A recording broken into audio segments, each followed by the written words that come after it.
This is Bill Tinglin with Tour for Tolerance, proud sponsor of this podcast series on the Holocaust. Get ready. This week we take another powerful deep dive into history's darkest hour. All right, strap in everyone, because today we're diving deep into some really, really dark stuff. Yeah, it's heavy. We're going to be talking about the final solution, Mm-hmm. and we're going to be using this chapter here. It looks like a pretty thick history book. Yeah. I think most of our listeners are probably already pretty familiar with the Holocaust, like the basic stuff. Right, the broad strokes. Yeah. So we're going to sort of skip over the 101, Okay. and we're going to kind of like jump into some of the more, lesser known details. Yeah, the nuances. Yeah, exactly. The nuances. Yeah, maybe people haven't heard so much about. Yeah, and stuff that might even surprise you. Definitely. There's a lot in here that even surprised me, and I thought I knew this stuff pretty well. Okay, cool.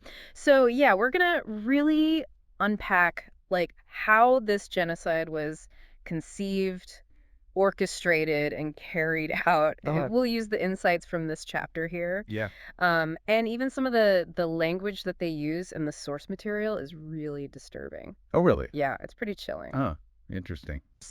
Yeah. Oh, and get this. We've got an image here of the actual Wannsee Conference room. Oh, wow. Figure 72. It's in the book. It's right here. Let me see that. Yeah. Doesn't look too sinister, does it?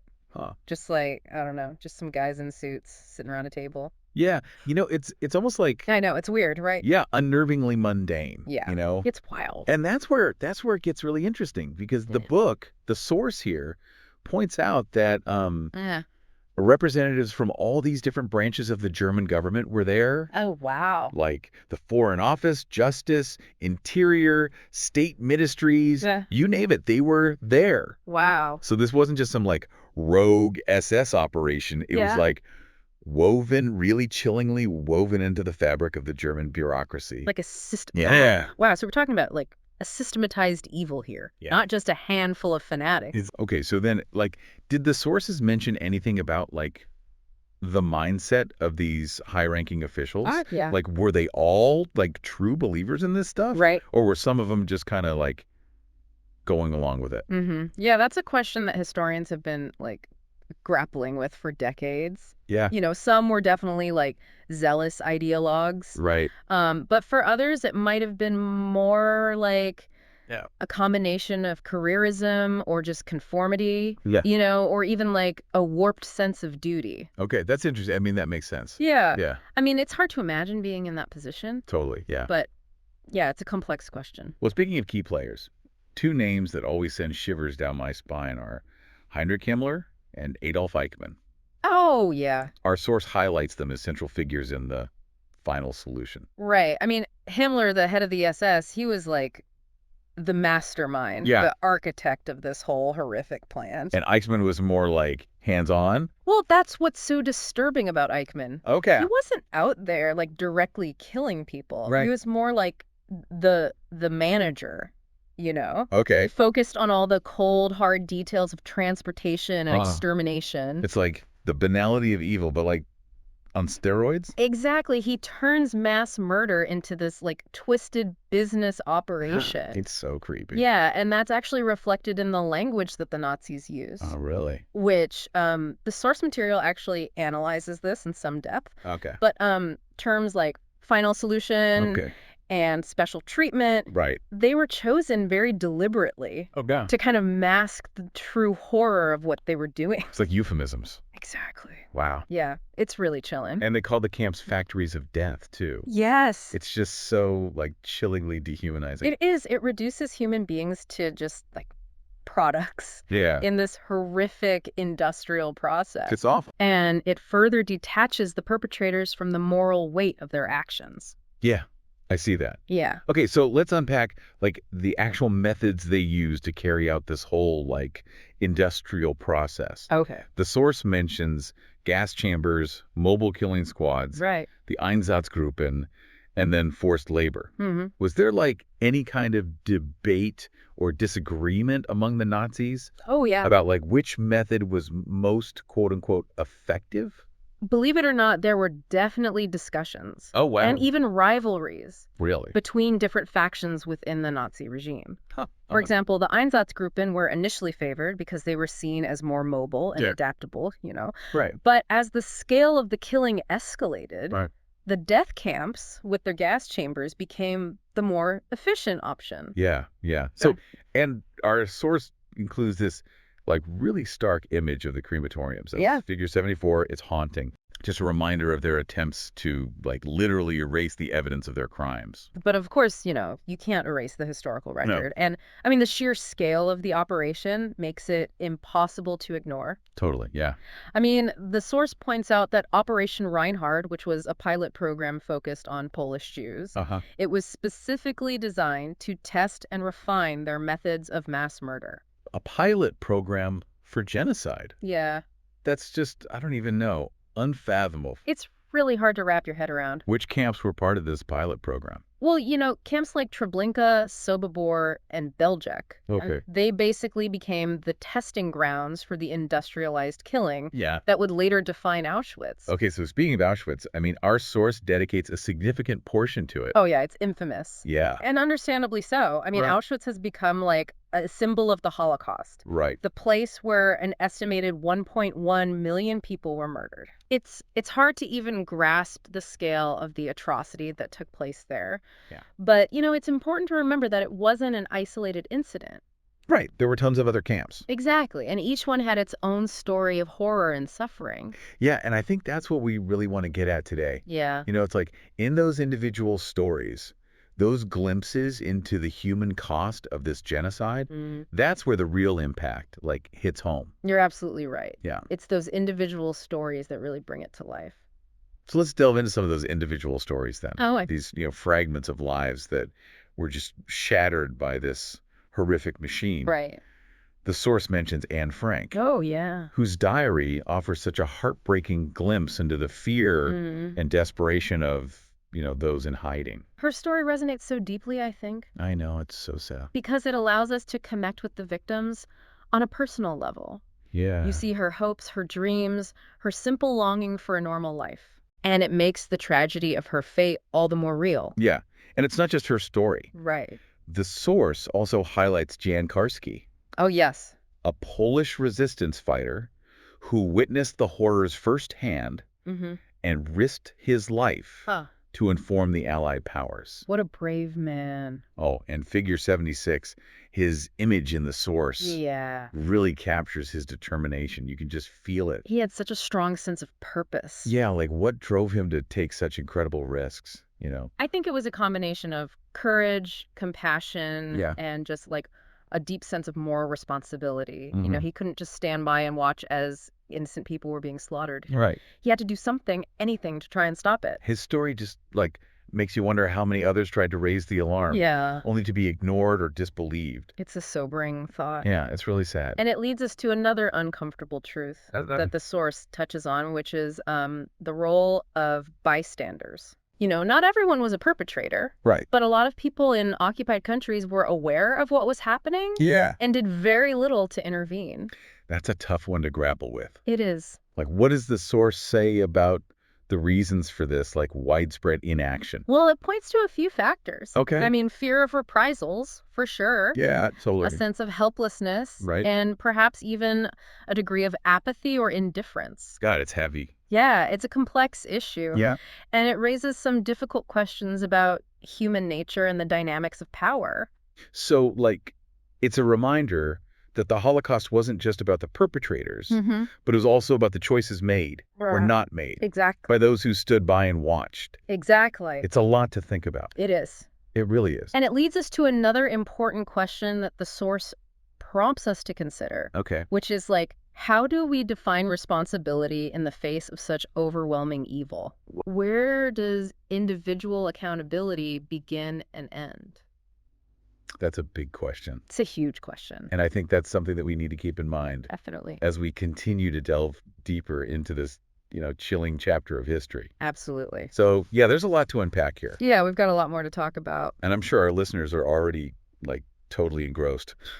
I hope that. No, I am. This is really heavy stuff, but it's important. It's crucial that we understand it if we want to prevent it from happening again. Exactly. And I think our listeners are really going to get a lot out of this. Me too. Cool. Well, let's take a quick break and we'll come back and dive even deeper into this.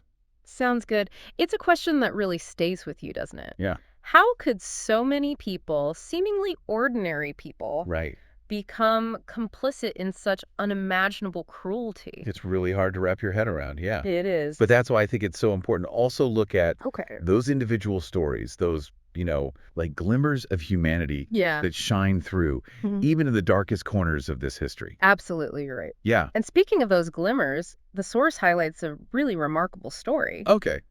The prisoner uprising at Sobibor in 1943. Oh, yeah, I remember reading about that. Yeah. It was like a truly audacious act of defiance. It was. But if I recall, it wasn't ultimately successful, was it? Tragically, no. Yeah. A lot of prisoners were killed during the uprising or yeah. hunted down and executed in the aftermath. But the fact that they resisted at all, that they dared to fight back against such overwhelming odds, it's a testament to the, indomitable human spirit.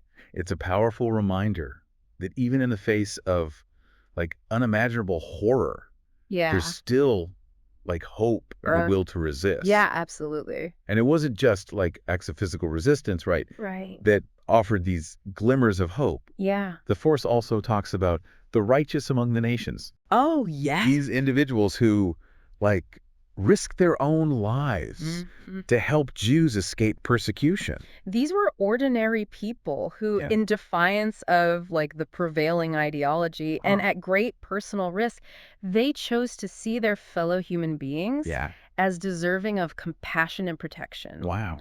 Their stories offer a really profound counterpoint to the darkness that we've been talking about. It's like those acts of courage and kindness. Yeah. They become even more powerful, when you set them against the backdrop of such widespread evil. Absolutely. Yeah. They really stand out. Speaking of courage, we were talking earlier about Jan Karski. Oh, yes. The Polish resistance fighter. Yeah. Who risked everything to inform the world about what was going on. His story's incredible. Yeah. He actually smuggled himself into the Warsaw Ghetto. Wow. And the Belzec death camp. Oh, my God. To witness the horrors firsthand. Jeez. So that he could provide, credible evidence to the Allied powers. The source has that photo of him, figure 76. Right. And you can just see the determination in his eyes. He was a man on a mission. It's like he wasn't just fighting the Nazis. Yeah. But he was also fighting against apathy and disbelief. Absolutely. He was determined to make the world see what was happening. And that's a battle that continues today, isn't it? Yeah, I think so. The fight against indifference, against historical revisionism, against the forces that would seek to downplay or deny the reality of the Holocaust. Yeah, it's scary that that's still a thing. It is. It's a fight we can't afford to lose. We can't. And it's not just about preserving the memory of the past. Right. But it's also about using that memory to inform our present and future actions. Exactly. And speaking of remembering, the source also tells the story of Ilse Weber. Okay. A Jewish poet who wrote songs for children. Oh, wow. In the Theresienstadt ghetto. I've never heard of her. She's an amazing figure. What a remarkable way to try and maintain some sense of normalcy and hope. Yeah. In such horrific circumstances. Her story is both heartbreaking and deeply inspiring. Yeah. I mean, imagine writing lullabies and playful verses for children while you're surrounded by death and despair. God, that's heavy. It's a testament to the power of art and creativity to transcend even the darkest realities. Did she survive the war? Sadly, no. She and her son were murdered in Auschwitz, but her songs and poems survived. Wow. They were passed down through other prisoners and eventually published. That's amazing. They stand as a testament to her resilience and the enduring power of the human spirit. It's incredible. Figure 77 in the source actually shows a picture of her.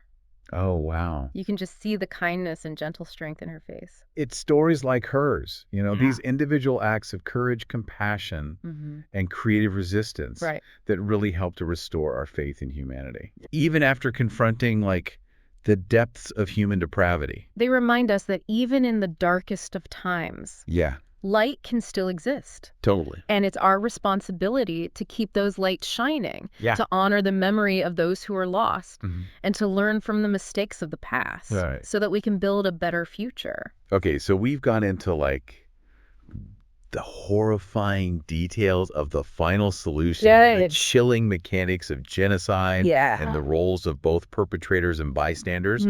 But we've also seen glimmers of hope Right. Stories of like incredible resilience and resistance. Exactly. So as we start to kind of like wrap up this deep dive, Okay. what are some of the key takeaways Yeah. that you think our listeners should hold on to? Well, I think the most important takeaway is that the Holocaust wasn't just a historical event. Right. It was a culmination of hatred, prejudice, and indifference Yeah. that took root and spread throughout a society. That's a sobering thought. It is. So like how do we combat those forces? How Yeah. do we make sure that these atrocities never happen again? That's the million-dollar question, isn't it? Yeah. And unfortunately, there's no easy answer. Right. But I think it starts with education. Oh. We need to teach future generations about the Holocaust. Yeah. Not just the facts and figures, Right. but the human stories. Yeah. The individual experiences of those who suffered. So we need to help them understand the dangers of prejudice, Yes, discrimination, and dehumanization. exactly. And we need to go beyond just teaching the history. Okay. We need to encourage critical thinking, Uh-huh. help people develop the skills to recognize and challenge Okay. harmful ideologies and rhetoric. So it's not just about like knowing the facts, Right. but it's about being able to like analyze Yeah. and interpret them, to understand like the underlying causes Yeah. and consequences of Yeah. these kinds of atrocities. It's about empowering people to be active, informed citizens. Who can stand up against injustice and discrimination in all its forms. So, it sounds like we're talking about, a fundamental shift in perspective, like a move away from us versus them thinking towards a more inclusive and interconnected view of humanity. Exactly. It's like we have to rewire our brains, right? It's a challenge, no doubt about it. Yeah. But it's a challenge we have to take on if we want to break this cycle of hatred and violence. And, as we've been talking about all this, I keep coming back to that phrase, the final solution to the Jewish question. Oh, yeah. It's so chilling. It is. It's very bureaucratic. It's so bureaucratic, so cold. Yeah. Completely devoid of any human emotion. Totally. It really encapsulates the Nazis' cold-blooded approach to genocide. And that's why I think it's so important to, Yeah. counter that coldness with warmth, with empathy, with the stories of individual lives, Absolutely. We can't let the statistics, the sheer scale of the killing, numb us to the individual suffering that took place. Right. Each one of those 6 million represented a unique human being. Exactly. With loved ones, with dreams, with aspirations that were brutally cut short. And I think when we remember that, when we connect with the human faces behind the numbers, it becomes a lot harder to accept any ideology or rhetoric that seeks to dehumanize or demonize entire groups of people. Because once you see someone as a person, as an individual, with their own hopes and fears, it's much harder to hate them. Right. It's harder to justify violence against them. Totally. And that's a lesson that extends far beyond the Holocaust. It does. We see it in every instance of prejudice, discrimination, and violence. Throughout history. Throughout history and even in the world today. It's a reminder that the seeds of hatred and intolerance are always lurking. They are. Always waiting for the right conditions to take root and grow. And that's why it's so crucial to be vigilant, right? Absolutely. To challenge those seeds whenever and wherever we see them. We have to speak out against injustice. Yeah. Promote understanding and celebrate diversity. Create a world where everyone feels safe. Yes. Respected and valued. Regardless of their background or beliefs. Exactly. Building a society where the very concept of a final solution to any perceived problem is unthinkable. Where the value of every human life is recognized and cherished. Well, this has been an incredibly informative deep dive. It has. But also deeply unsettling. Yeah, for sure. It's a lot to process. It is. And I imagine our listener is feeling the weight of all this, too. It's heavy stuff, no doubt. Yeah, but it's essential that we engage with it. Absolutely. That we grapple with its complexity and its implications for our own lives and the world we live in. So, as we wrap up our exploration of the final solution, what's the one key message you want our listeners to take away from this? Remember the victims, remember the lesson. Yeah.